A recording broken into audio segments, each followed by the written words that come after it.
What do you think will happen with the audio? Will the audio come through for the video? Yeah, it should come through. Okay. Hopefully I don't just blow you guys up here. I'm Austin, so I'm going to do the little intro to the Austin startup scene tonight. Yep, Austin and Austin. It's definitely as cliche as it gets. I am not normally the guy who does the presentation. Normally you would get Josh Baer, so my apologies for being not nearly as good as Josh is going to be at giving this deck, since it's his deck. But I've presented it a couple of times before, and I've certainly kind of lived it, so hopefully I can give you guys some good info. This is just like a little quick video about why you might be interested in hanging out and working at Capital Factory. So provided that the AirPlay continues to work, we'll just run through this real quick and then we'll hang out and talk about some stuff. So thanks for coming. Let's see what happens here. Austin is really becoming a well-respected tech hub, and Capital Factory is at the center of that. We came in with this idea of like, we're going to start a company together because we start companies together. There's so much going on here, and there's just the right mix of people here. There's the right investors, the right employees, like there's the right peers. The Capital Factory has events that run pretty much every day. You know, our guys after the meeting are like, hey, by the way, if anybody's looking to hire, come talk to us. No, actually, come over to our office. It's over 40 feet here. The entire growth of your startup to probably your first 20 employees is contained within the Capital Factory. So whatever you're recruiting for, whatever tech stack or platform or hardware or software, or even 3D printing now, there's almost always those people coming to your office on a day-to-day basis. And you just sit around at nighttime, they'll probably give you free pizza and beer. And you want to demo your product after the bid. Well, you're here at Capital Factory. One of the coolest meetups that I've been to at Capital Factory is the Women at Austen meetup, because I was able to network with other women entrepreneurs. Working with other people who are in the same spot as you were there 6 months ago or going to be there 6 months from now, it was really cool. The entire atmosphere is wonderful. The meeting rooms that you can reserve. Here's a really good office environment that we take care of everything. Oh, by the way, there's free snacks. Oh, by the way, there's some managed conferencing situations, right? What happens when the internet goes down? All of your things not working because the internet's not down. Well, Capital Factory is 2 different internet providers. Well, one of the best resources here at Capital Factory is the office hours. The Capital Factory Mentor Network is now so big, and the number of people in almost every industry vertical that are there now, and most of those guys are entrepreneurs themselves. And you meet mentors, you meet other entrepreneurs, like for us in particular, I met my co-founder here. I met my co-founder up here. There's just a real critical mass down here. Our developers went to one of the development meetups and we met our newest developer, Kyle, there. We hired him. The Capital Factory was with us for 2 years, going from that sort of ambition to the actual reality of having a successful company with like significant amount of money raised and like a high functioning team. You know, technology is just as much about community as anything else. You become part of this national family of people. All right, cool. So, in commercial. So I'm Austin. I'm the director of sales for a startup in town called Eagle Eye Networks. And so normally you'd have Josh Baer. Let's shut that down. And then you'd have myself, and then you'd have kind of someone else for the AMA portion. So that tonight's gonna be Dave Altounian. Dave, do you want to come hang out? I think it's like a panel. Yeah. Where you don't have to, but I'd be here on time, but I could get Uber or Lyft. I'm just lucky to be in the state right now. I'm able to get here. So a guy who needs no introduction because I don't know how to give him one. So Dave, why don't you tell everyone who you are and what you do before we get started? Okay, so I'm Dave Altounian. I'm a partner here at Capital Factory. I'm a full-time professor of entrepreneurship at St. Edward's University. I started a company in town here called Motion Computing in 2001. And I was just sold last year. Former Dell Compaq executive, been in tech over 30 years, been in Austin here since '94. So been around the startup scene for all that time.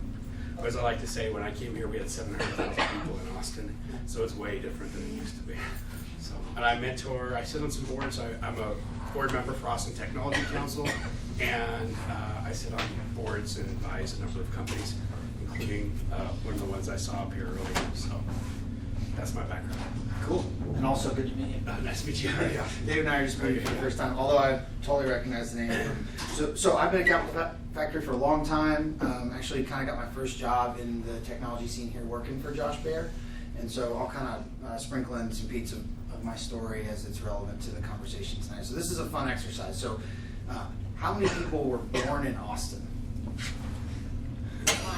that's at least 3 times more than the normal amount of people that answer yes to that. So all 3 of you guys. And then how many live in Austin today? Like you actually have a mailing address in Austin, not you're crashing on a couch. Okay, that's a lot.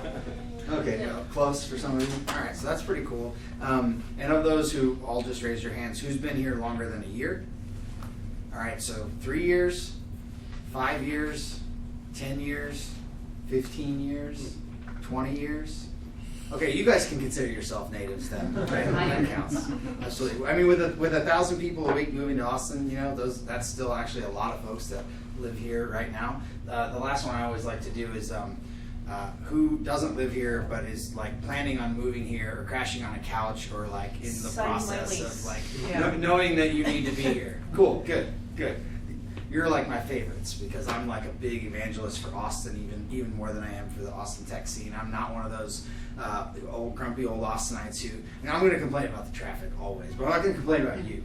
Right, so I love people coming to Austin. I think it's an awesome town. I don't think there's any need to keep it a secret. I've done this deck, I think, exactly twice. So again, like I said, you're going to have to forgive that I'm not as good as Josh is with it. I need to make a little modification here. So let's see. I want you to go 1 page at a time. This is a preview version. Oh, here we go. Let's see if this does it.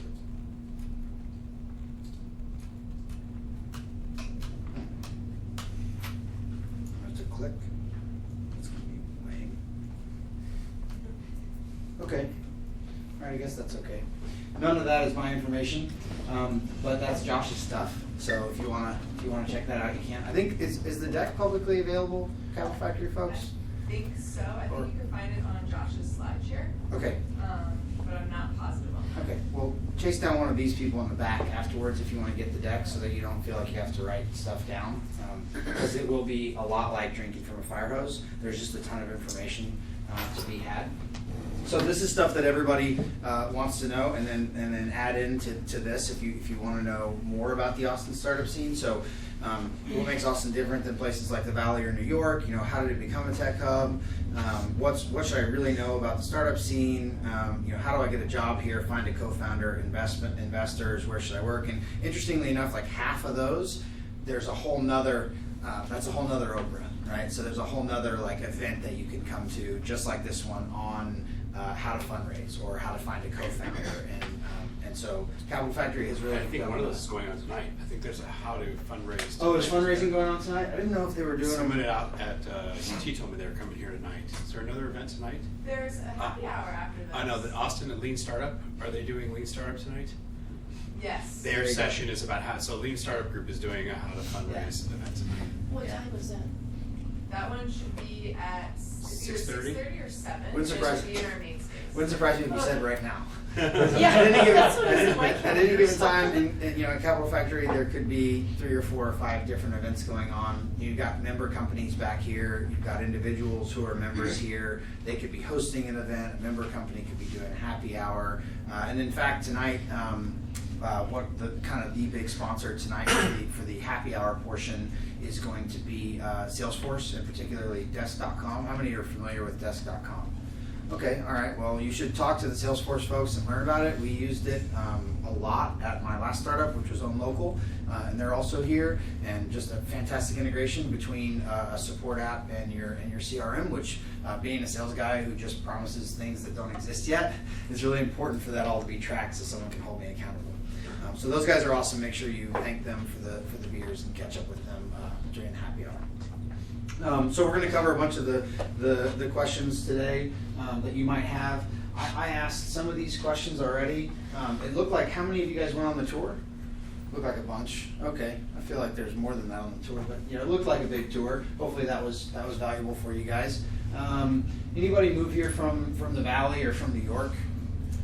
Couple of folks. Okay. How many of you guys have a startup that you're working on right now? All right, cool. That's awesome. That's exciting. That's another one of my favorite things, is to talk to you guys about that afterwards and hear what you're working on. Who doesn't yet but wants to work at a startup? I was a entrepreneur for a long time, so also really cool. So who's the sort of sales and business folks in the room? All right, and who's the technical folks in the room? Okay, all right, that's a good mix. I like it. How many of you guys have been to South by Southwest? A few of you. Okay, as you know, that is not Austin. That's a whole environment unto itself. And let's see, who went to UT up the road here? Okay, cool. All right, only a couple. Okay, stop then. Who went to St. Ed's? Anybody here? Yeah, that's right. You're teaching a course up there, right? No, I'm a full-time professor there. Are you? Okay. All right. But I'm Fantastic. working at ATI this summer, so one Oh, of really? the guys is there. Will. Oh, cool. Awesome. I know Kyle Cox, and he's not there anymore, but good Yeah. friend, good guy. And then who hasn't raised their hand yet? None of them, huh? Okay, well, we're going to have to figure out, we're going to go through those with you later. All right, so a couple of really good resources, atxstartupscene.com. The SlideShare one would be where you can find at least one version of this deck. So again, that way if you don't feel like writing everything down, or if you're like me and you want to write and draw and doodle to stay awake, that's great. And that, Austin Tech Live, hopefully we're not. Generally they'll be broadcasting everything that happens up here on austentechlive.com like all the time. There's a camera right there. Hopefully tonight they're not doing that since it's not Josh. We are. Awesome. Josh is probably at home watching. That's great. Yeah, he's at home. He's like he's making notes, voracious notes for me on what I need to do to get it right. And then another link here on plugging into the Austin startups. All right, so let's get into it. I'm going to try to move really quickly through these slides. There's so much to say about all of them. So I think we were supposed to start the AMA in 10 minutes now, and here we are at like the first slide. So we might go like 15 minutes into our AMA thing because we have a full hour for the AMA. So because a bunch of this stuff I think will be relevant to some of the questions you're going to ask anyway. So I'll try to move really quick. So 165 people a day. Like I said, 1,000 people a week. Fastest growing city in the country right now. I don't have to tell you about all the top 10 lists that we're on, although we're kind of getting a little bit of a black eye with this Uber and Lyft bullshit right now. So hopefully we can figure all that out. And I don't think it's as bad as people say in terms of like we're not a tech hub anymore. We're going to get through this. We've gotten through all kinds of stuff in the past, so I believe in Austin to figure it out. Absolutely, but it is a little bit of a pain right now. As you mentioned. So yeah, in terms of startup activity, top of that list. So some things about Austin, the culture of Austin that are really interesting. So lean startup, right? There's a little bit of an ethos about bootstrap first in Austin. So there's definitely plenty of money to be raised in Austin. There's definitely plenty of folks out there that want to invest in great ideas. But you see a lot of people who are trying to put together that sort of MVP or like that first product before they go out there and try to raise some money. So they show up to a fundraising meeting and go like, yeah, here's the thing that I got started and I've got like 50 users or I've got like 1,000 users or whatever. I've got my first paid customer, that kind of stuff. It's well respected here and there's a huge culture to support it here. So we have co-founder dating, there's groups like Lean Startup, there's just a lot of places where if you're working on something, Cafe Bedouins, this is all going to come up in a slide later, but if you're working on this kind of stuff, there's a lot of places and folks out there that want to support you doing that. Very revenue focused town. I think a lot of that, my opinion anyway, comes out of the fact that a lot of the startups that have come out of Austin have been very like B2B startups, right? So some of our biggest success stories have been companies that focus on selling back to another business. And so, with a consumer-based startup, your revenue, right?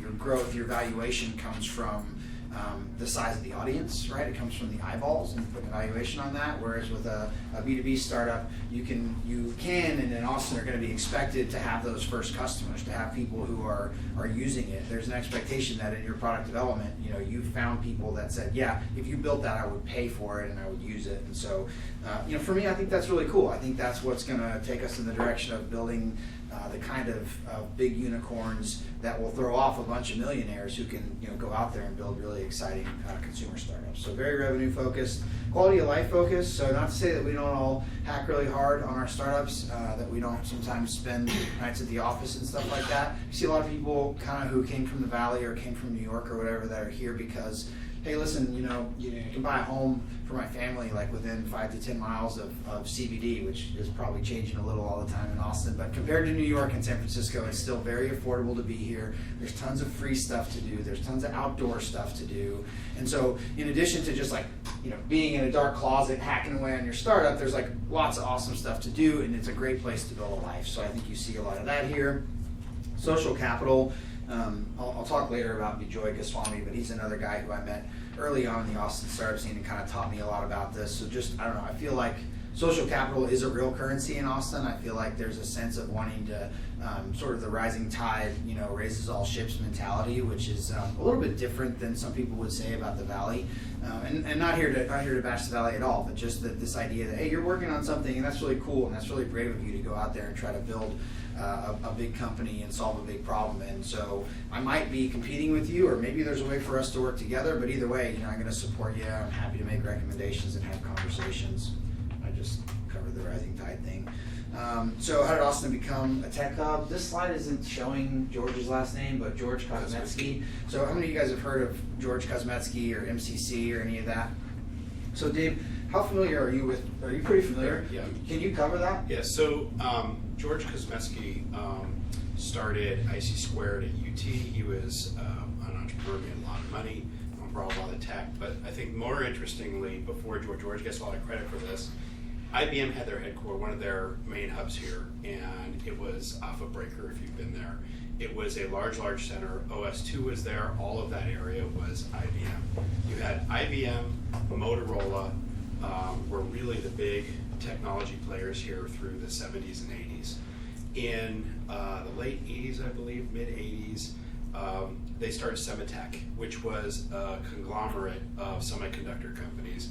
Robert Noyce, who was one of the founders of Intel, came here, and the MCC building you talked about was, I think, the Microcontroller Center is what they called that. That's what MCC stood for, something like that. Microcomputer Corporation. Thank you, Microcomputer Corporation. Consortium. Even better. A consortium, wasn't it? It was Consortium. Yeah, it was consortium. Microcomputer Consortium, correct. And so that was a major center for semiconductor development. In about the same time, I believe it was 84. Yeah, it was 84. Michael Dell started the PC company, it was PCs Limited, and started selling them out of the car. And that was the start of Dell. And so what you had was you had a lot of people that were tech people, and then of course we had UT. Right there by IBM was the Pickle Center. So it's always been a technology area. The technology tended to be big iron and semiconductors. It was not consumer, it was not web-based until much later. And so that's been the history of how we got here. So we had a lot of silicon developers, we had a lot of hardware engineers, and over time it's actually morphed and become much more of a web-based and software-driven environment. When IBM left the area, by that time Dell had become one of the largest employers in the area, and you also had companies like Applied Materials and other support companies. Silicon Labs was in that time frame, and it started growing out and it started changing. We actually had a bubble in the late 90s. We became a very large place for Living.com, people may remember. We had a lot of web startups that were in the area, and we had also a lot of venture capital firms that came here. And when it blew up in 2000, 2001, a lot of those venture firms, Texas Ventures, groups like that, went away, and a lot of those companies went away, so we went through a dip for a while. And I would say we're going through a renaissance now with the companies and the startups. We've rebuilt our network of startups. We haven't quite rebuilt our capital infrastructure, which is part of the bootstrap thing. Austin is great for early stage. So this last year we finished a big study that some people may have seen in the papers. We did a big capital inventory of 9 major metro areas. And Austin was by far the lowest in terms of the amount of fundraising raised. But we're very strong on early stage fundraising. Angels and seed and even Series A we do very well. Past that, we don't have the big groups. So a lot of work is going on in the community between the chamber, the city, and Austin Technology Council to build bridges over to the larger West Coast and on both coasts, New York and Boston. But because we haven't had that later stage capital available for many years, our companies are very focused on getting to revenue and becoming self-sustaining quickly. Because if you don't, the chances of getting a bigger later stage is really hard.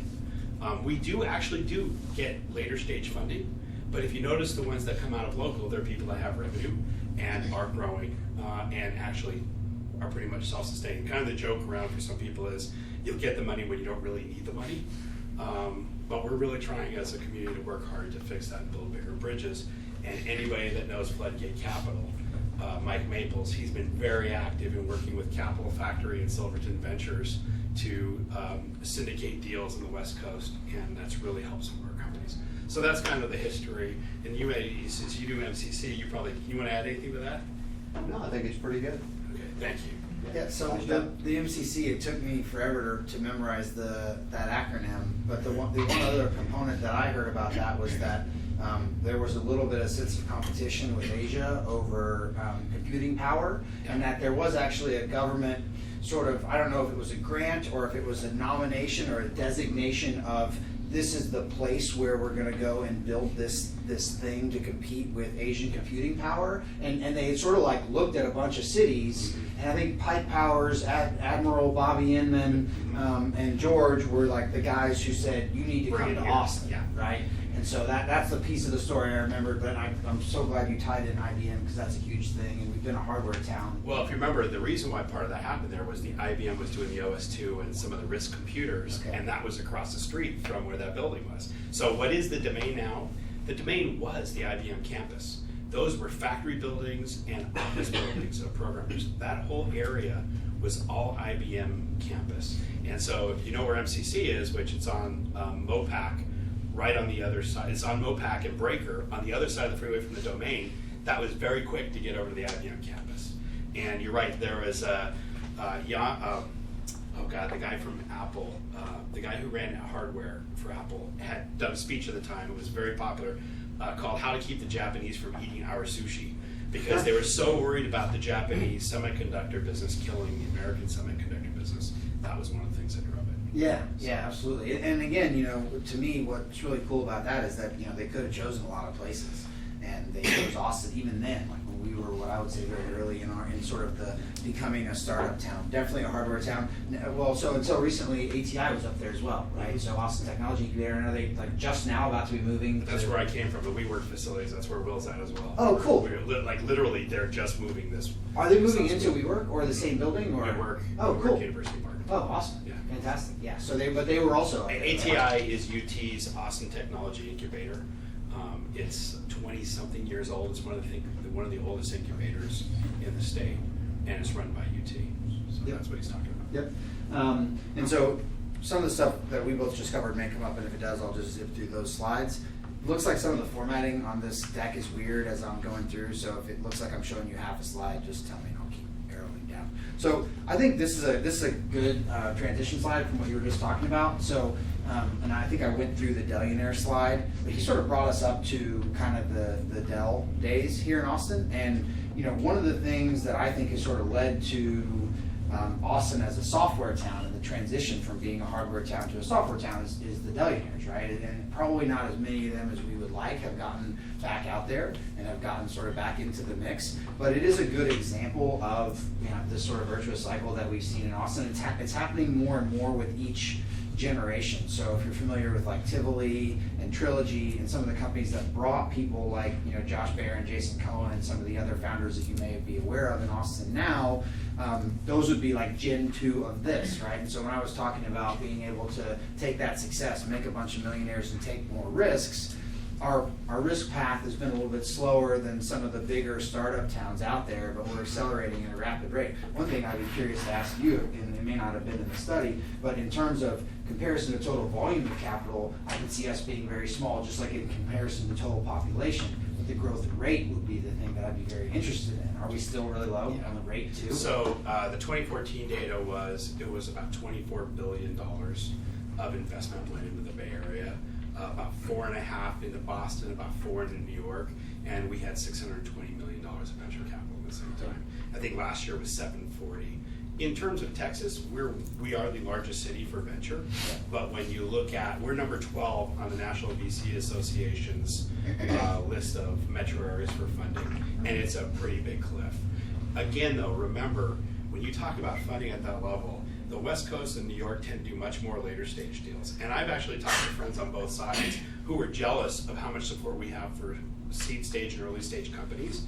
because all the attention there is on big deals and big, well, you come from this area. It's like if it's under $5 to $10 million, they don't want to, it's not worth their time. Too small. When they have billion-dollar funds. Yeah. Here, we're kind of a flip. So if you want to start a company, this is a great place to start a business. Yep, absolutely. And so, yeah, just taking it full circle, the guys that have come out of those big success stories, a lot of them have gotten back into the angel scene, bless you, here in Austin, and have encouraged a lot of the growth of these small companies.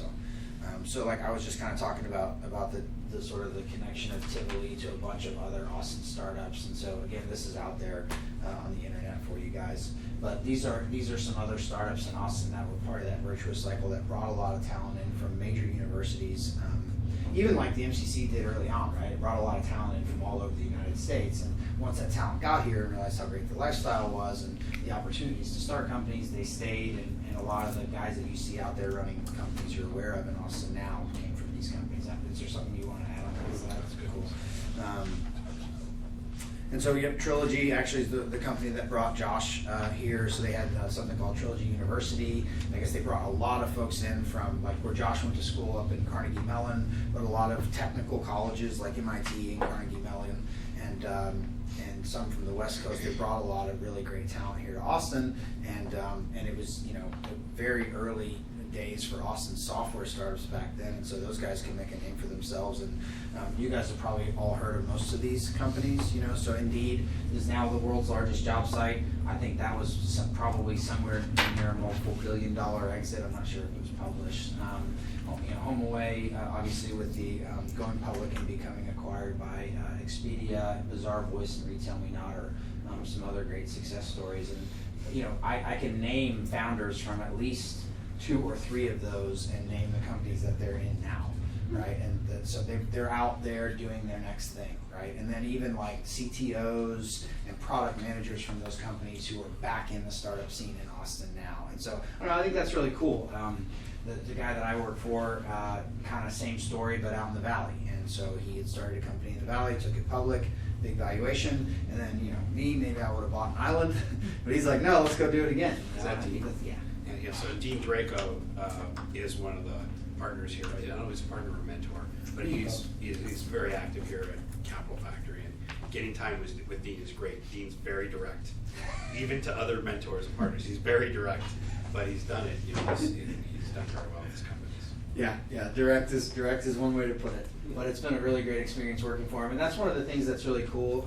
So I don't know what it was. I think it might have been Napoleon Hill's Think and Grow Rich, but it was one of these books I was reading. It was talking about like identifying someone that's gone to a place where you want to go, and just like saying like without any doubt in your mind, like I'm going to come position myself right next to you, and I'm going to do whatever it takes to be right here as you're doing what you're doing and provide value, so that I can sort of learn from you and then go on and do that next thing. And that left a huge impression on me. And Josh actually was the first person that I saw like that, and I was like, okay, wow, like you built a software company, you built a startup, you're in here in the Austin scene helping more startups. I want to do that, and I positioned myself next to him, and that's led to a bunch of really cool stuff for me. So even with Dean now, it's so much for me about being in a startup has been like, who's the founder, what's their experience, what are they trying to do? Because I want to start my own company too, and I look at it like my startup MBA, right? So up and coming, I guess we made the list, so that's cool. Eagle Eye Networks is the company that I'm at, but you guys have definitely, I'm sure, heard of Sparefoot and Spreadfast.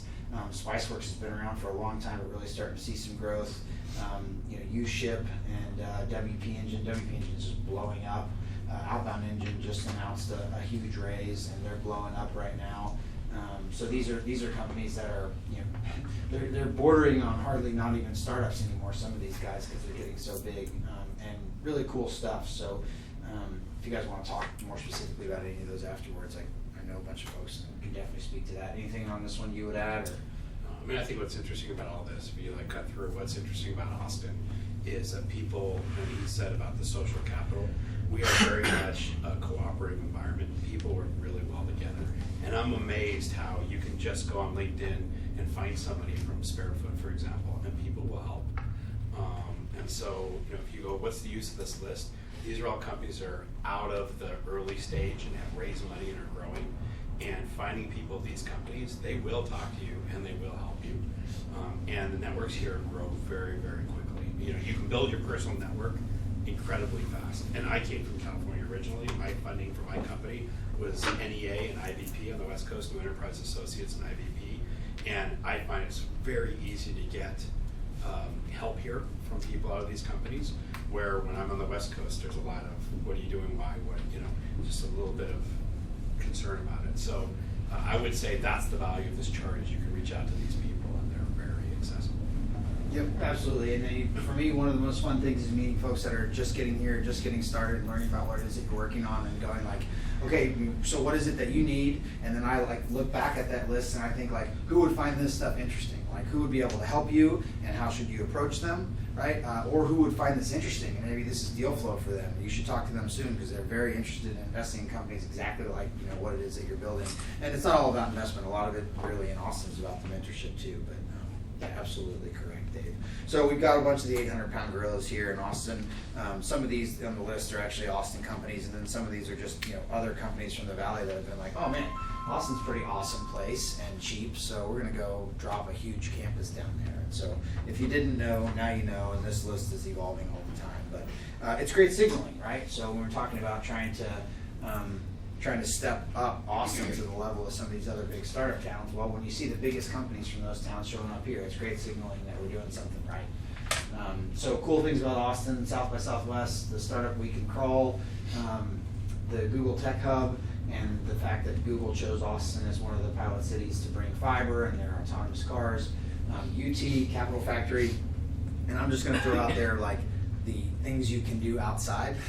A lot of times you don't see a lot of emphasis on that here, but for me, like, if you like being outside, this is one of the most beautiful places in the entire country to get outside and enjoy some free entertainment, which if you're trying to bootstrap a company is really important, right? And so when I was first kind of getting going up here, it was really great to be able to go hang out down at Barton Springs or down at the lake or whatever, and just a lot of the kind of sort of freemium events that are around Austin and the Capital Factory that you can go and do. So, but those are some big things. So you guys, a lot of you are pretty familiar with South by. So Austin Startup Week kind of lines up with South by Southwest, and there's a really awesome event that's a part of the Startup Week called the Austin Startup Crawl. So this is just like one big startup party with 10,000 people and a bunch of buses, and so you can sign up, and they'll take over the entire atrium downstairs, all the floors of the Capital Factory, and then another 50 startups around town will open their offices up. And there's usually buses, and you can hop on the bus, and it's like a hop-on, hop-off tour where you can go and meet 300 or 400 different startup founders. These guys are looking for people to come work with them, or they're looking for a co-founder. This happens once right before South by Southwest during the Austin Startup Week, and it also happens once in the fall, isn't it? It's during ACL, so it's either like October. It's either like right before the first weekend of ACL or in between the 2 weekends of Austin. You're all familiar with ACL once you live here already, so probably so. Good lineup this year. I say that every year according to my wife, but I think it's a good lineup. So there's a few cities that Google chose to come and sort of anoint as tech hubs, and so this is the list of those, and Austin made that list, which is kind of cool. Cool that Waterloo, Canada made it, since Austin actually used to be called Waterloo. I don't know how many of you guys are familiar with that, but do you have anything to add on the tech hub stuff? No. Okay. So we've obviously gotten on Google's radar. They chose to roll out fiber here and their autonomous cars here, which is really cool. Looks like we'll all need that since Uber and Lyft are coming. UT Austin's really cool. So actually the tech scene, has been really woven into the University of Texas at Austin for a long time. I'm a UT grad. They didn't have this when I was there. They did have ATI, which was really cool and been around for a long time. What they didn't have that's really awesome is the Longhorn Startup class, right? So now you got Bob Metcalf, who moved here about 5 years ago, who he invented Ethernet. Like, he invented the Ethernet cable. If you've ever touched one, that's because Bob invented that. And he's like a really awesome dude. He shows up at a bunch of Austin startup stuff. You can meet him, walk up to him, talk to you. He'll tell you some kind of crazy story. And so Josh and Bob teach that class now. And I think it's listed under multiple departments at UT. And with your background, you probably know a bunch more about what departments it's listed under or the class. But Yeah, it's pretty cool. Computer science and electrical engineering. Is that right? Okay. Yeah. And so they get a bunch of kids that apply, and they all basically build a startup over the course of a semester and then pitch at demo day at the end of the year. And you get, like I think Mike Maples keynoted it or spoke at it with Bob this year, and last year, week or two. yeah, and then last year Mark Cuban. So I mean, it's really cool. It's a cool opportunity, man. If that was me, I would have been like trying to take that class every year. So yeah, UT has a really cool connection to startups. Yeah, there you go. So there's Bob hanging out with Mark Cuban last year. This year it was Mike Maples. If you see him, if you see Bob, just grab him, be like, "Hey, Bob." Doesn't matter. He'll pretend like he knows you even if he doesn't. So he's like the most friendly dude. Just ask him how his triathlons are going or his marathons or whatever. He likes to do that kind of stuff. So you got Ben Dyer up there, entrepreneur in residence as well. He founded Peachtree Software. Really cool guy, super approachable. How many people here know Peachtree Software? So I mean, you have to have been around tech for a long time. It's the original accounting on a computer, on a microcomputer system. It was in the 80s, it was huge. And Ben's here, goes to be here in Atlanta, and is involved in Capital Factory. Yeah, and I think his son's got a startup too. We should say Bob Metcalf, his real claim to fame for business people is he founded 3Com. So, people go, yeah, Ethernet, who cares? That's, if you're not a business person, 3Com, and that really did change computing. Yeah, totally. And so we're getting the Dell Medical School here now. I don't know how many of you are familiar with Melly Price. Was it Frontgate? Right, Melly? So Melly Price, founder of Frontgate Tickets, has been involved in several awesome startups, mentor partner up here at Capital Factory, and I think she just got the nomination or the nod to run some big section of the medical school. Innovation. She's doing entrepreneurship and innovation at the medical school. Yeah, so that's really cool to see, UT putting a focus on technology even as they go, look to set up a medical school here in Austin. And just a big part of the why Austin. So I don't know many, but just someone to know if you're involved if you have a medical technology startup or you want to get involved in the UT Medical School. And then I don't know a ton about Texas Venture Labs. So I can tell you quite a bit. So Texas Venture Labs is out of UT as well. It's interesting. So that's Rob Adams on the right. Rob Adams wrote a few books for entrepreneurs. One of his most famous is, I think, called A Swift Kick in the Ass for Entrepreneurs. And it was about people that came with ideas that had not done any market validation.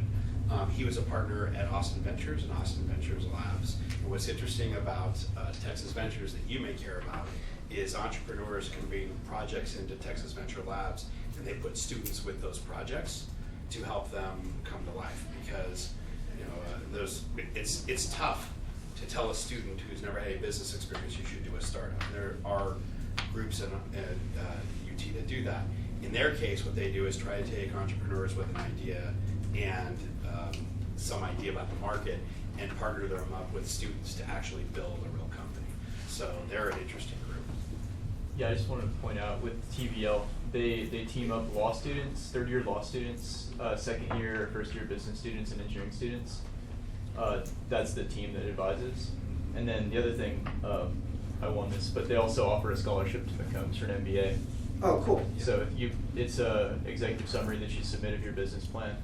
And then if your X sum is selected, then you pitch in a series, so semifinal and a final round.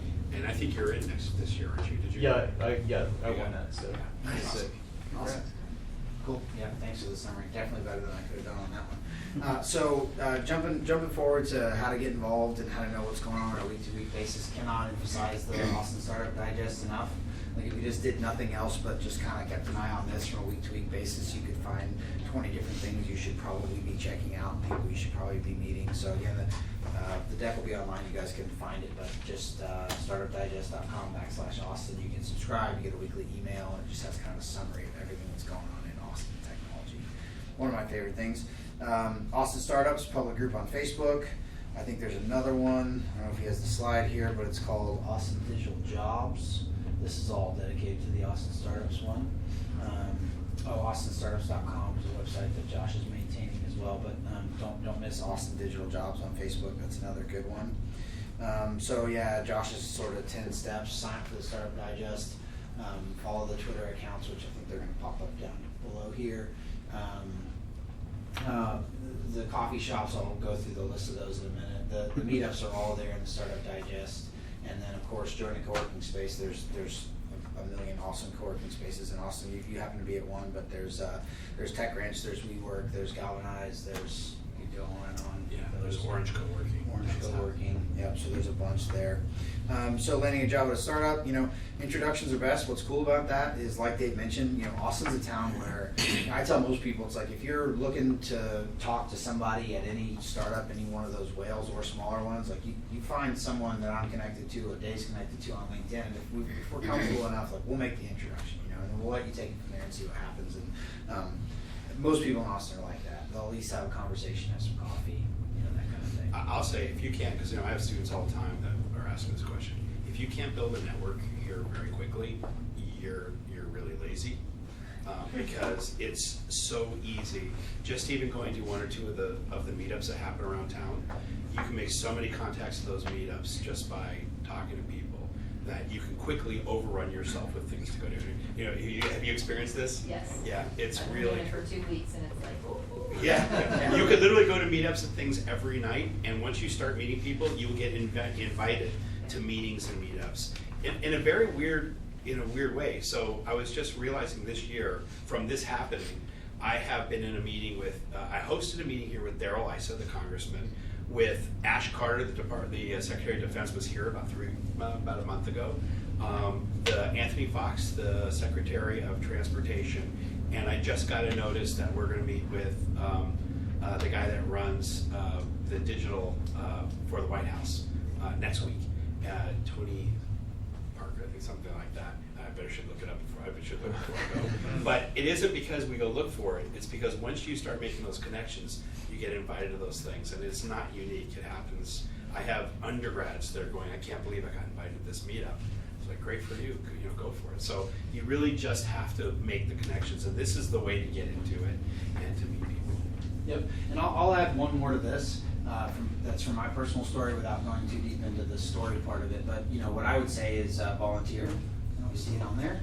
But as a part of the social capital thing in Austin, like the people that are running these meetups, a lot of times they are a volunteer. In fact, most of the times they are, and they're just really passionate about whatever it is, whether it's Ruby or WordPress or financial tech or medical tech or whatever it is. Digital marketing. Digital marketing groups and social marketing. And so these guys are really, really passionate about what they're doing, and they get meetup. They're trying to find sponsors. They're running these things week in and week out, or month in and month out, and being willing and able, especially again if you're trying to find that job or you're trying to plug in or trying to find that investor or whatever, makes a huge impact on people here in Austin. They're willing to contribute your time, right? So it's one of the most valuable things that you can get out there and contribute and do. I would say that's probably 100% of the way that I got on Josh's radar, and that was kind of a big part of my path in the startup scene here in Austin. So I can't emphasize volunteering enough.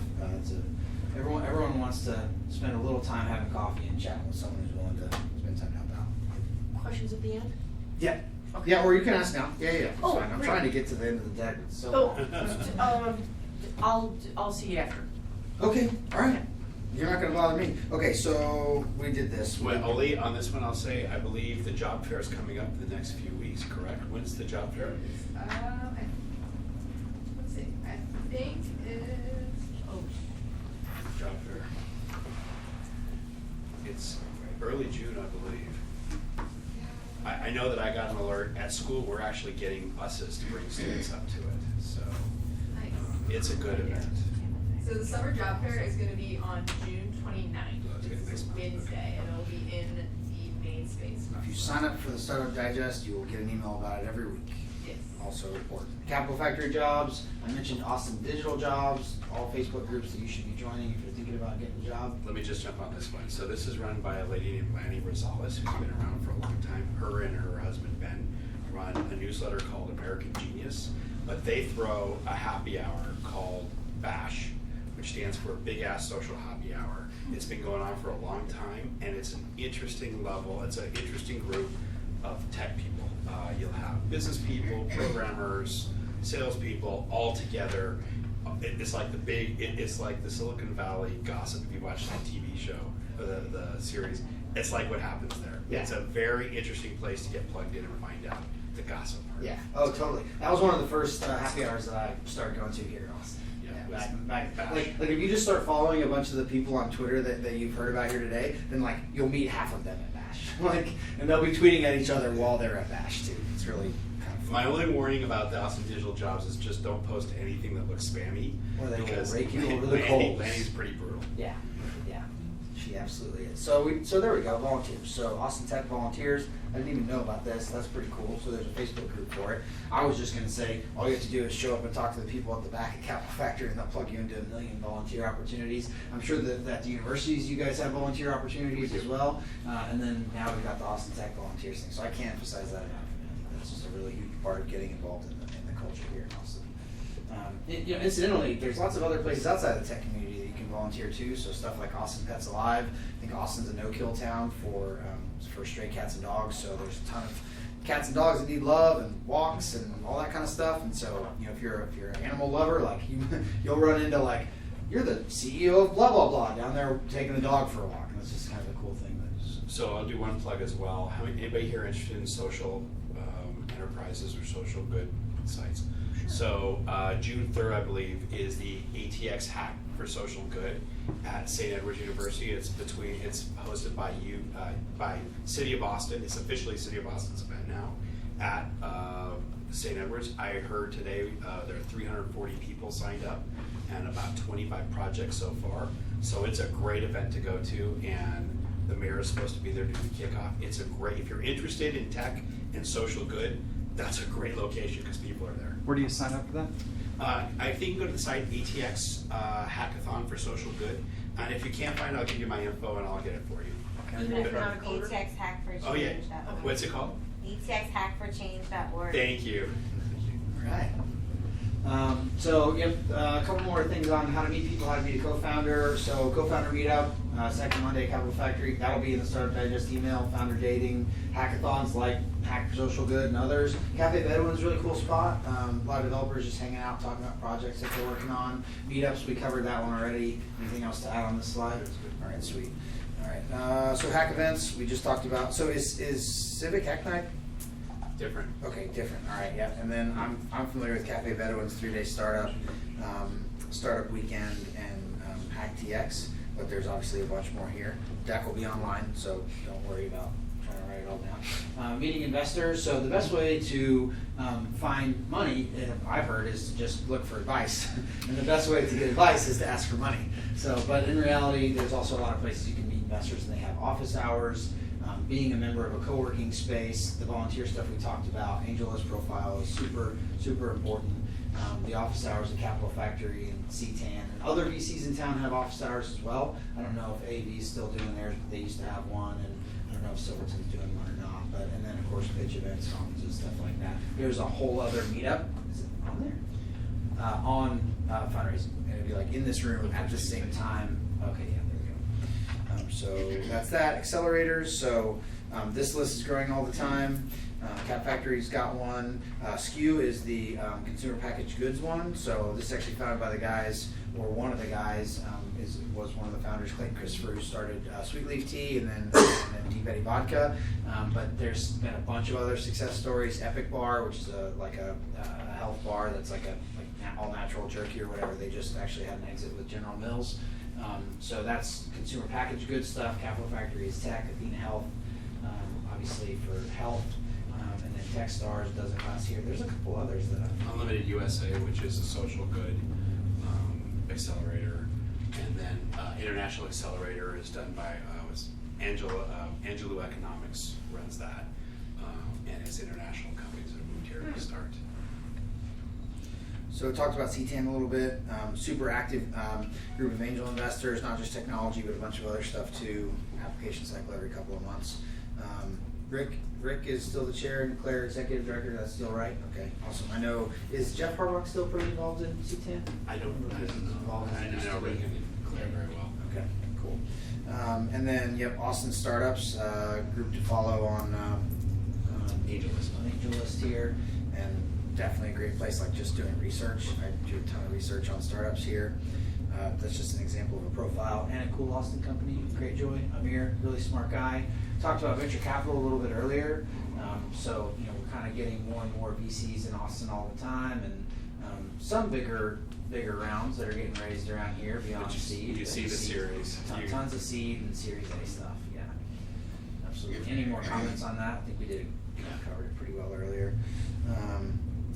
There is actually next week there is an event, Austen Inno. I'm moderating the panel when you go back up a little bit on the state of innovation in Austin, and the panel has Sarah Brand from True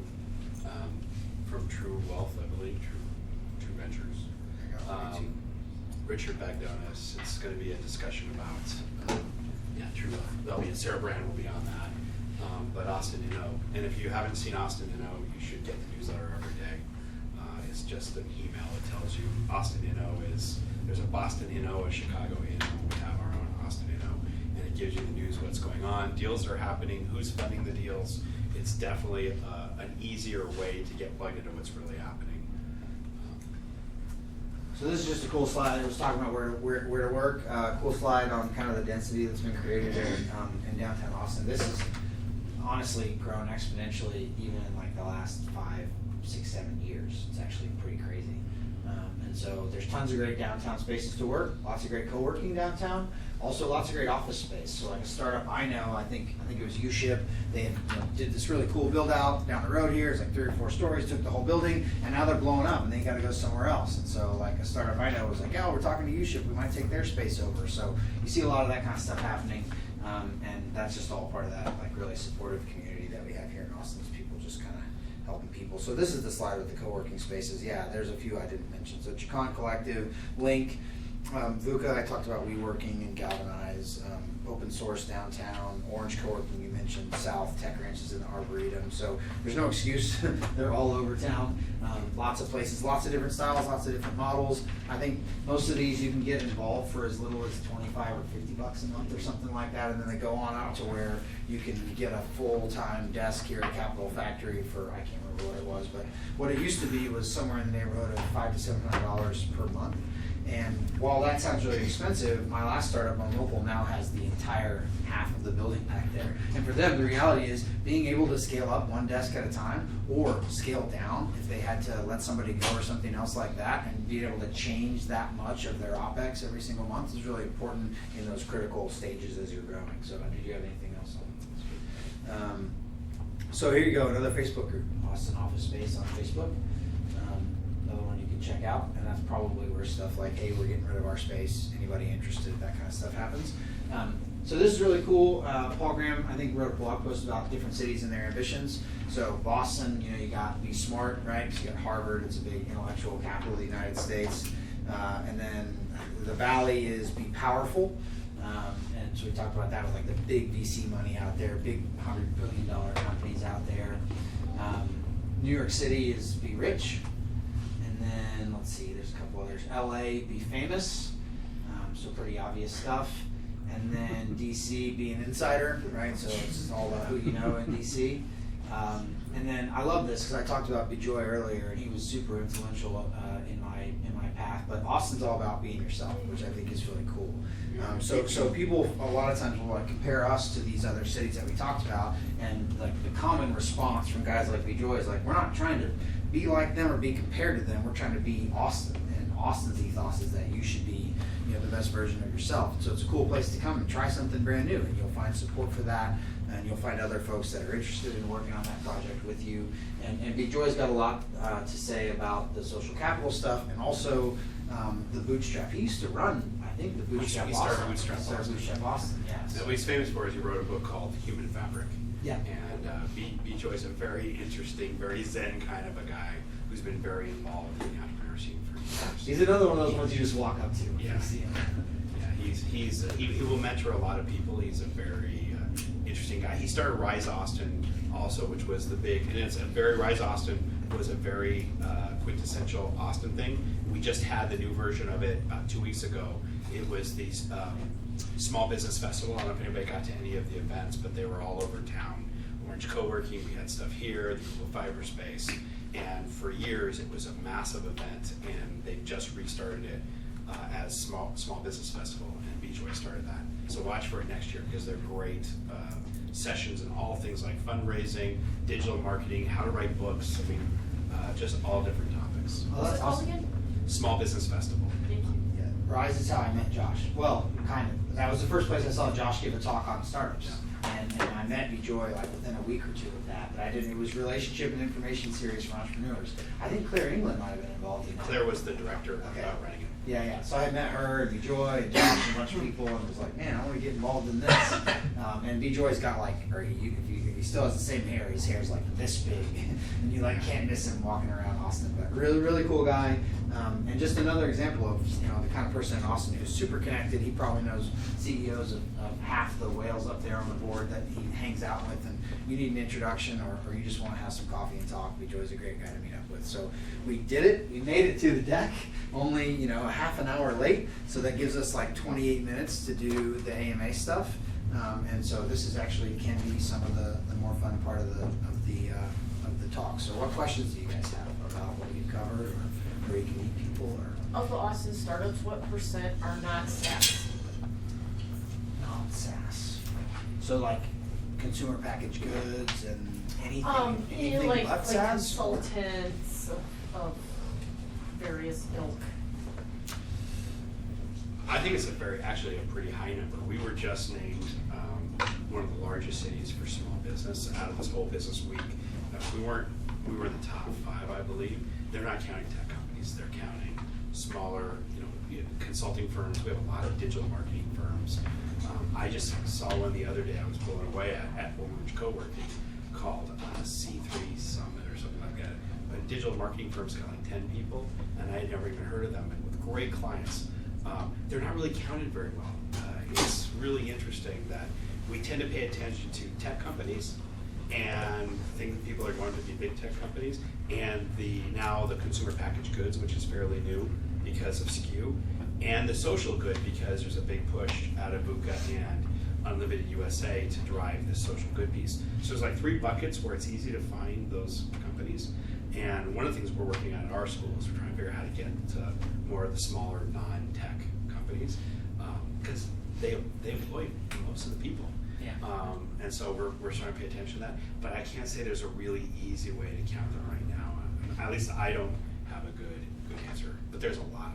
Yeah, that's great. I'll add to that and say, Austin's always been a music and film town too. So you said startups kind of threw me, but there's absolutely like a ton of small film production companies here in Austin. Dovetails really well with some of the digital marketing firms, but also actually just doing film for the sake of film. And if you want to learn about that, you get involved with the best way to learn about that on music or film is go volunteer for South by Southwest, the Film or the Music Week. And then there are local chapters, organizations, Austin Film Society and others that you can go volunteer for and get to know those people. So they make up a big part of it too. I will say if you are interested in doing small business, the person at the city of Austin that you should know is Vicky Valdez, V-A-L-D-E-Z. Do you know her? Vicky or okay? So Vicky is a coordinator for the small business group at the city of Austin.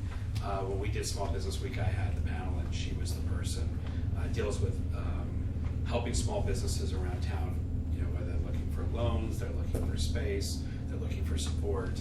That's all that they do out of that office. So Vicky Valdez is V-I-C-K-Y Valdez. Should be a great place to go. Awesome, great question. Anything else? What else do you guys have? Yeah. Do you think that because of the kind of lack of later stage funding that there were fewer kind of moonshot ideas generated here in Austin? Ooh, so can you turn that off? Because if Josh isn't there. So the research we did, we looked at the whole chain of funding. It isn't just the later stage that does the moonshot. It's actually the investment banks and the private equity. Because if you think about it, to actually have big exits, you really have 2 choices. You're either going to be acquired or you're going to do an IPO. And to do that, that's done with either an investment banker or a private equity firm. And we don't have a lot of them here. What we do have is we have a lot of venture capitalists early stage and a lot of angels. And so part of the moonshot, I don't believe is our venture guys. It's the fact that we still don't have really super great relationships with the investment banks and the private equity. Again, the same group that's trying to build later stage bridges is working very hard on that problem. How do we build pipes to the investment bankers? because the reality is our valuations are fairly reasonable compared to the coast, and so they should do pretty well going on the market or for M&A activity. I'll give you a perfect example, Favor. How many people know Favor? So Favor raised I haven't looked at this over the last few months, but they raised $17 million. That was their funding. They're in 17 cities now at least. Anybody know what Instacart raised? $275 million. What about, oh God, there's 10 of them that we did the counting of. Most of the ones on the West Coast were 50 million and above. Nobody below 50 million in their raise. And if you look, Mashery, how many people have heard of Mashery? Yep. $113 million. So you look at our $17 million Favor, and as an M&A target, that's a great valuation. And so, that's the reality of the level of funding you get for the later stage. They're doing fantastic. They're probably not even going to need to do later. They're likely to be a candidate to do an exit and really have a good return for their investors. But I actually, from what we've looked at, the bigger issue is the IB and the private equity. And so there's a lot of work going on with that. What you do see companies doing is you see them getting to a certain stage, and if they can't build those contacts, then they start putting a presence out in the coasts to figure out how to do that. And people ask me this all the time as a mentor here. What do? I've done everything. And Josh will tell them to stop whining, and I agree with that. I say, look, go to WeWork, not WeWork here. Get a desk at WeWork in New York, Boston, or San Francisco, and leave your team here. And say, I'm now a San Francisco startup for this week. I'm going to come out just once a week and build those relationships, because it's all about relationships and trust. And then raise your money, and you can still build your team here, because there's an interesting effect going on. California companies and coast companies are moving to Austin because of our business-friendly environment. They're moving their teams. You have Facebook's put a big business here, a bunch of people here. You've got Google's put a bunch of people here. Actually, they're in our building. Apple's put a huge center here. So they're putting their workers here. We should be putting some of our executives, at least a presence in those markets, to be able to attract some more of that capital. So, you don't have to move your company to the West Coast or New York to actually get the funding. And again, I said my company, we got our funding from the West Coast, NEA and IVP. We just spent a lot of time in the West Coast with NEA and IVP, but it can be done. So you can't sit here and go, well, there's no more funding here. And I would say it's the same thing for the investment bankers and the private equity. You can build those relationships. It's just a little bit harder. Yeah, and the two things I'll add to that is, I don't know any startup, well, I know very few startups in Austin who have raised in excess of a few $1 million that haven't done a blend, which is from here and the Valley. So I say that to say a couple things. Number one, you're exactly right. Get out there and talk to those guys. But number two, it's actually not that hard. In fact, so the way it works now is you talk to another Austin startup who did a blended round, and you say, hey, let's talk about your terms. Let's talk about what they were looking for. And you can get an education before you even go out there. Sometimes you can get an introduction before you even go out there. And there's a lot of signaling. A lot of those guys are looking at Austin and going, okay, what kind of companies are coming out to raise money from us here in Austin? The flip side of the conservative terms is the complaint that I hear, as often as I hear there's not enough funding, is the terms are shitty in Austin. Because basically, the deal is, startups in Austin are a deal right now. If you want deal flow, it's a great place to come and find startups because the valuations are pretty conservative. That's one thing that's also pushed a lot of founders to go to the Valley in New York to go look at rounds, is they can get a little bit better terms. But I think the more we have big exits, we're going to get on the map for those guys, and we're also going to create some big whales that are going to come back into the Austin market and do stuff. This was not a guess. If anybody knows Porter's Five Forces, you got the supplier power versus buyer power. If you just think of capital as the supply, you got a place like the Bay Area where you have a lot of venture capitalists fighting over deals and afraid they're going to lose out on a deal. And you got here where you have a lot of entrepreneurs. We have the highest startup density looking for capital. And what happens is when you don't have a lot of sources of capital, the supplier has all of the leverage. And when you have a lot of capital and not a lot of great deals, or a perception of not a lot of great deals, they have it. And this is why you see this weird imbalance. And so what you want to do is go where there's supply. Again, you don't have to move everybody, but you should figure out how to get part of that supply. And the analogy I give people is, and I've seen this happen several times, you're looking for $2 million and you go to the West Coast. Because our B round wasn't exactly like this, but it wasn't that far off. And the time we did our B round, our A round was no venture except for a very small fund, and it was strategic money because no one wanted to invest in hardware in 2001. So we were profitable our first year, had a big OEM deal, and then the West Coast guys started coming to us. And you say, well, I'm looking for $2 million, and one venture firm says, oh yeah, I'll give you your $2 million for 15% of the company. And somebody hears and says, hey, I'm gonna give you $3 million for 15%, and they start food fighting. And the first guy comes back, okay, I'm gonna give you 5, but don't talk to anybody again. You have a no shop clause. And somebody else comes back. By the time you're done, you're looking for 2 and you got 7. Here, you're looking for 2. You go around and one of these guys says, I'll give you 500K, and you go, done. I got my 500K. I got venture funding. Because you're so happy to get it. You're so afraid to try to shop it because you don't want to get the no. And so you really do see that behavior go on. So what you really try to do, what I advise the companies I work with is build a presence in the markets that have the capital and build the networks there. Because even here, you're not going to get funded if you don't know the people. So it doesn't matter how great your deal is. If they don't know you, they don't trust you, they're not going to fund you. That's not a geographic problem. It's a strategic problem. And you can do that anywhere. Yeah, totally. There was, yeah. Yes, yesterday, I guess the Jobs Act made it easy for micro investors to invest in equity financing of companies. What will happen? Will it be Kickstarter or companies like that will capitalize on that, or will new startups get into that market now, or and where would I go as a person seeking capital? So there are definitely new startups. Actually, Brian Manel, who runs the High Tech Happy Hour, one that you all should put on your list, sent a thing on Facebook today that he's going to work for he's involved in one of the new equity crowdfunding companies. I will tell you, for Austen, I'm not super excited about it because we don't have that big of a problem on the seed and early stage. When you're talking about competing against a company, and this is one of the ongoing debates. Even Bob Metcalf, who I look up to as a mentor and I like a lot, have this debate all the time. When you're competing with a company that has $200 million of funding, you got to have a lot of funding, even if you don't need it for anything but marketing and engineers. And if you don't believe it, go look at what happened with Airbnb and HomeAway. Go look at what happened with Slack and HipChat. I challenge you to go online and go to Crunchbase, look at how much they raised and look at their time frame. And when you raise a lot of money, you can put a lot of dollars at winning a market. And so I think for early stage angel level, I think that's a great way to loosen up dollars to get started, but it doesn't fill the gap for the big money. You still have to figure out how to get to those people. Yeah. You're not going to raise $10 million off of an equity, crowdfunding program. I have a tech company that's built out, but it hasn't scaled. Yeah. And I'm out of money. I think for the short term, then you think about what your options are. Going to get bridge loans, going to, going out for a down round. An equity crowdfunding may be very helpful to do that. Yeah, and I feel like, early money in Austen, if you haven't started yet, that you might have this time crunch problem. But if you know, like, I'm headed in that direction, this is what I want to do.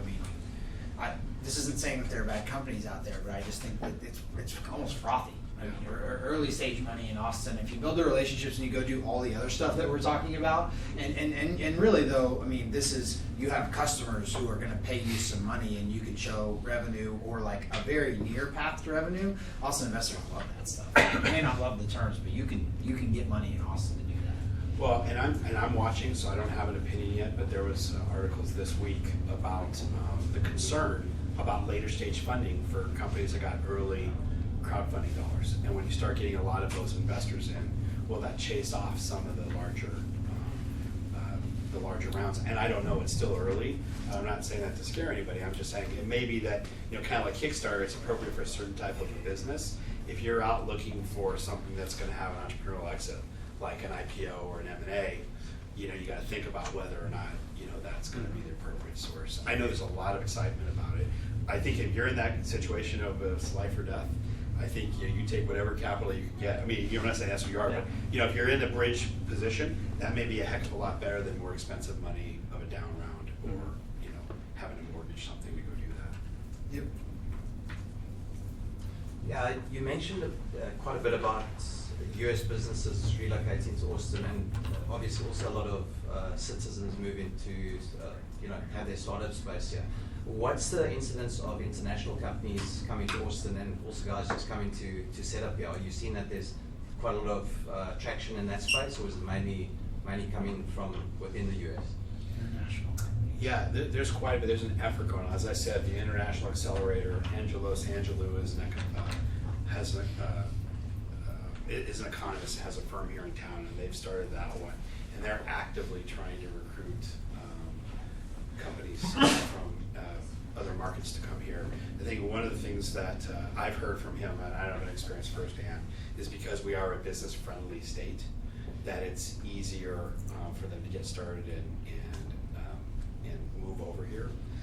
But I would say if you really want that kind of detail, Angelou Economics, the International Accelerator, we can get you the contact. Those guys are living that all the time, and that's totally their focus. Now, the funny part is Angelos is Greek, and for the first year, I think they're all Greek companies. It's not that way. I judged during South by for them, and it was a lot of all over the world. But first year, it's like, wow, these are all, okay, they all end in is.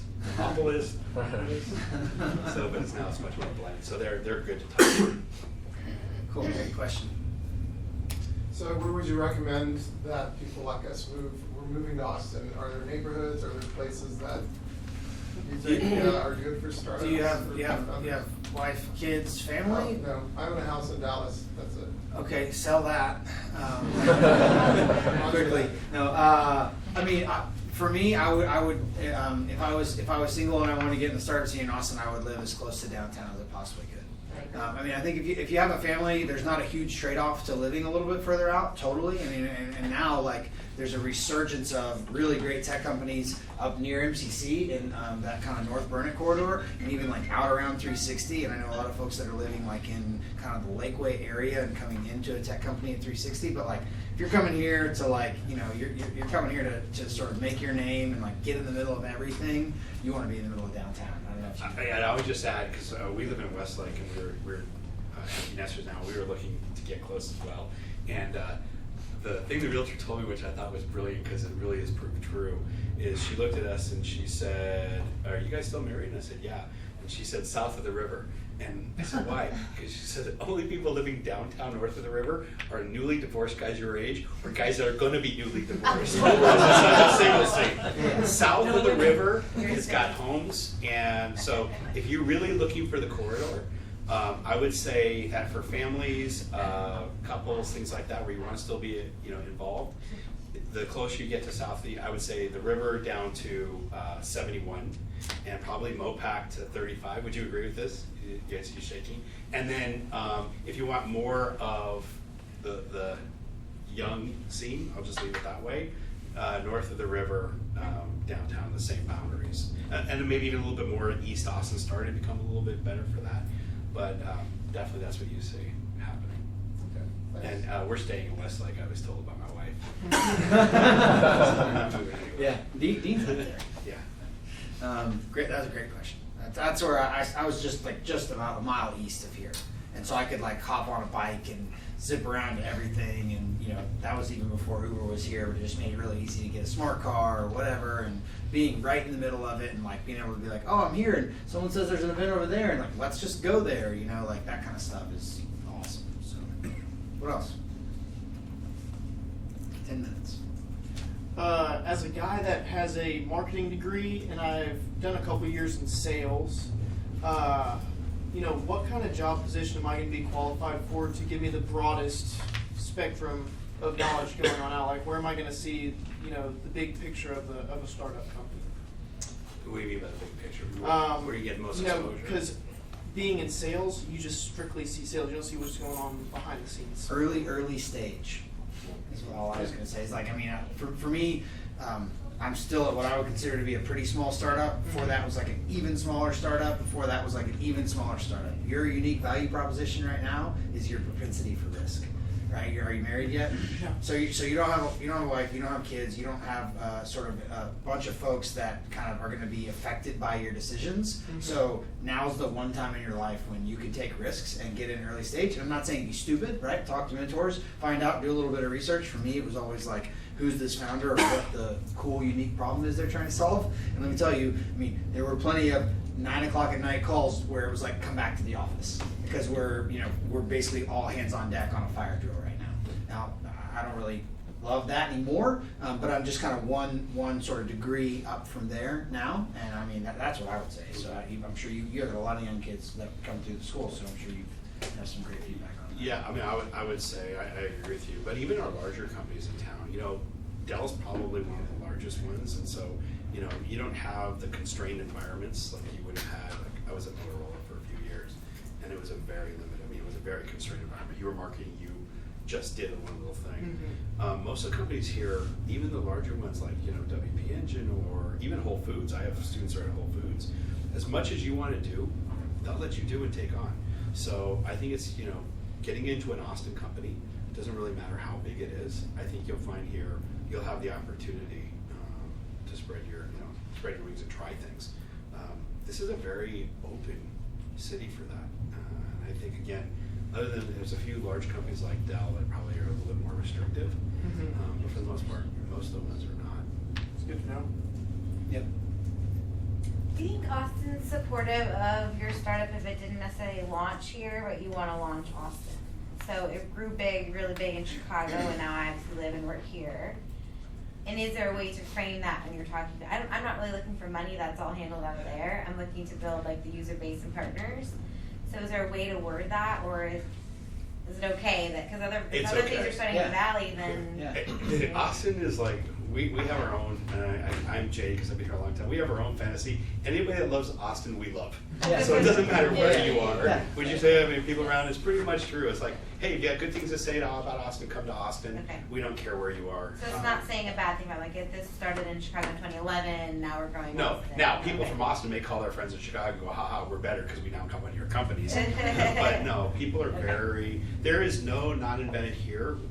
It's a very open, even the people that, and I would tell you, I go back and forth from, being happy everybody's moved to, as I sit on, the Lamar Street Bridge being mad everybody's here.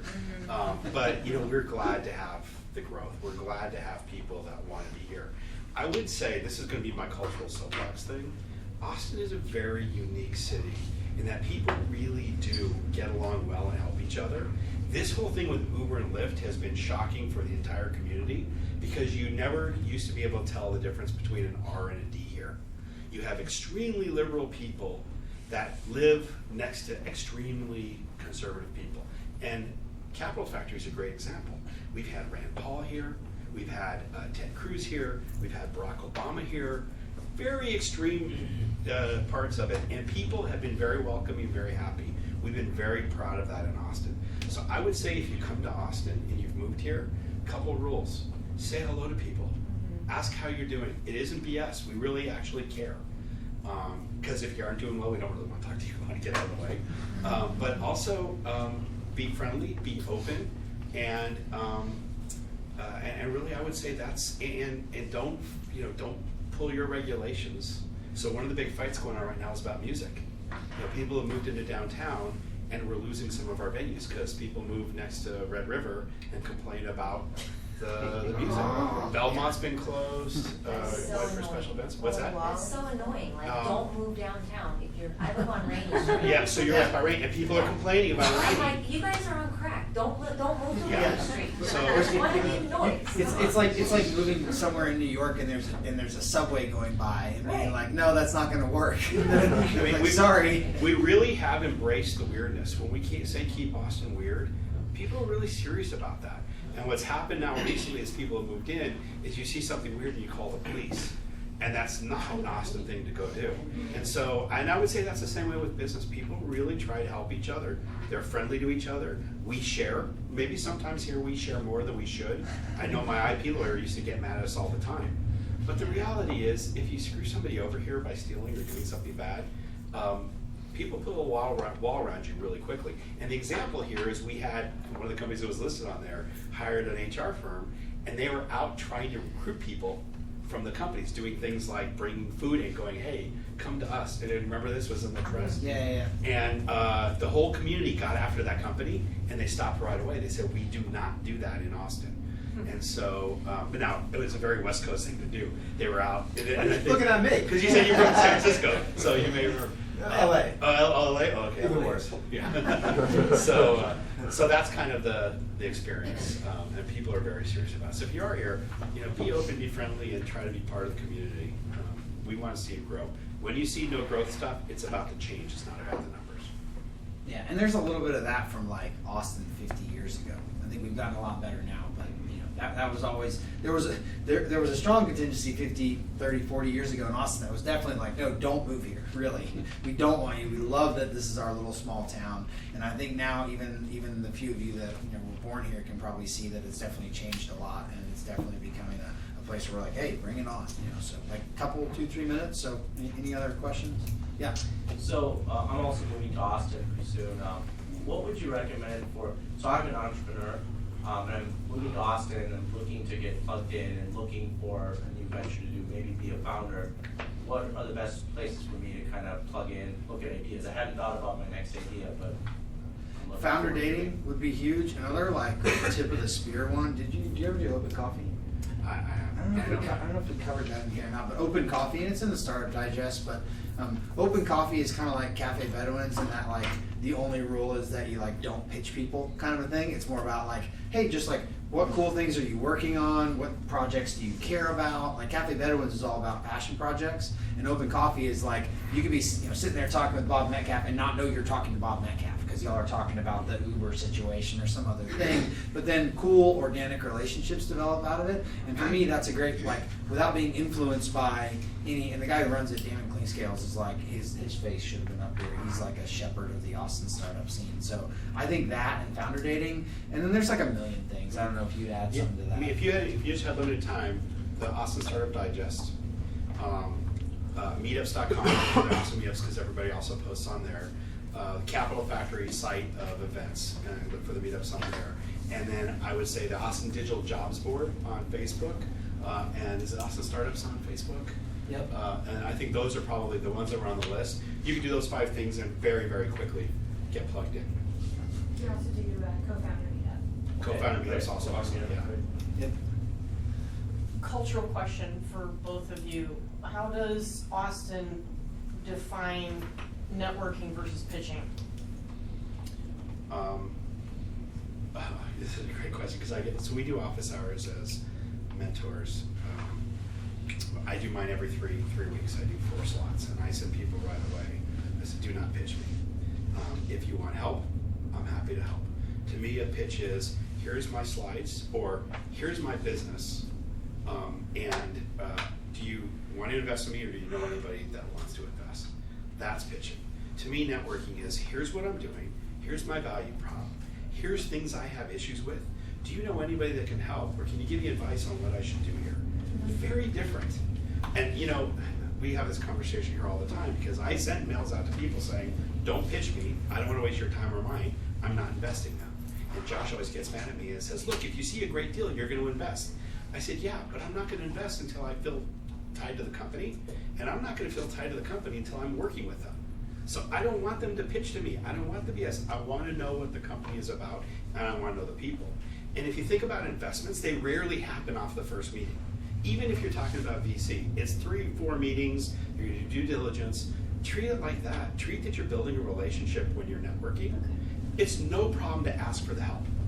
To me, it's a problem to just talk about your business and ask for money. Yeah. Or contacts to money. Yeah. People do it a lot because they think, look, because you're told, get to the ask, get to the ask. I mean, it's something we teach all the time. Yeah. But that's not what the purpose is. If you're in a VC meeting and you're pitching, you should get to the ask. If you're in a networking meeting, don't get to the ask.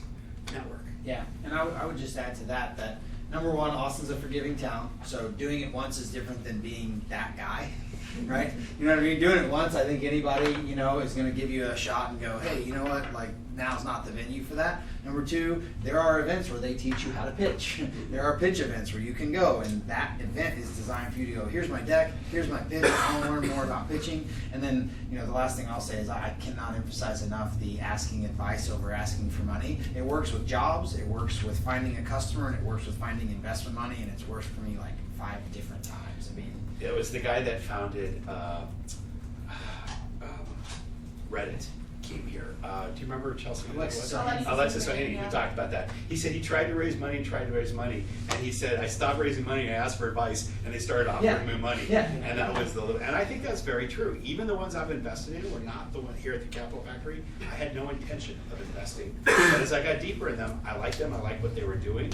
I felt somewhat obligated at some point because we were really working on things together. And it's a heck of a lot easier to invest if you're actually helping the company.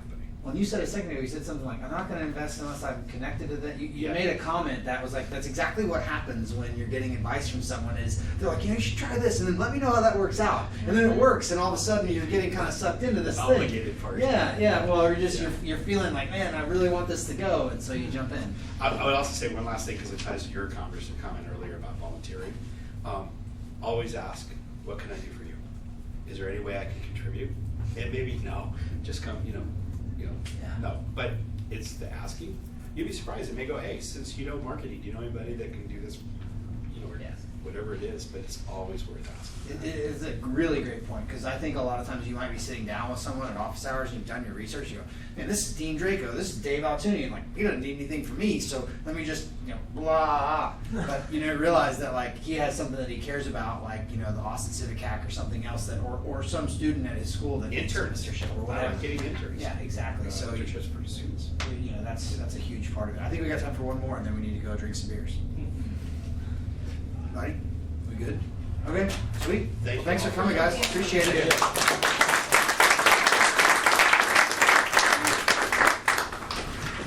Where are you from in Altounian? Hey guys, when you walk out the door, to the left is the kitchen, there's food and beverage in there for y'all. Hey, awesome. I just got married in Liverpool. And she freaked out. Literally, a month later, which isn't a bad place to wind up. So, all right, you got a job at a hotel. But I think one of the reasons I moved to Chicago is like, we commute every day from Orange County to LA. Undergrad, else going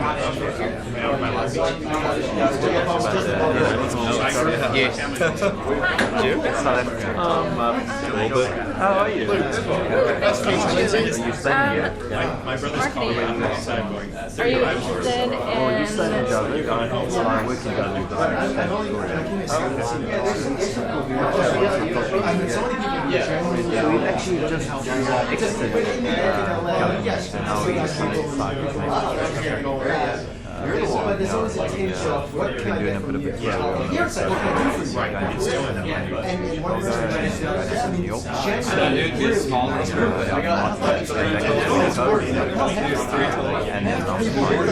person how long have you been here? 1990. Most of my family's there, so it's back every year. Have you been in Austin all the time? No, more just a good time.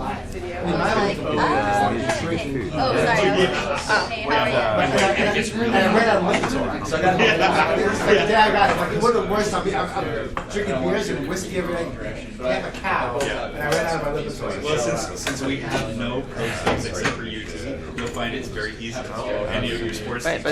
You'll find groups of rival people ecosystem, but you kind of took it to market in the context of the employee rewards and recognition. And then we're a part of a bigger software engineering company, and Incubator was the CTO that does custom stuff, so they built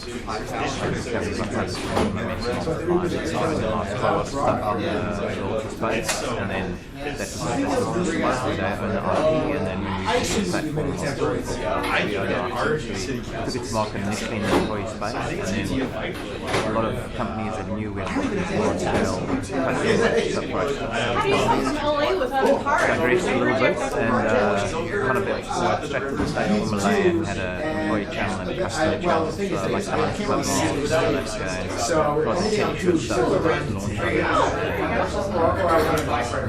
it's made the customer running on a sale company line. Yeah, no, so I run the all the time.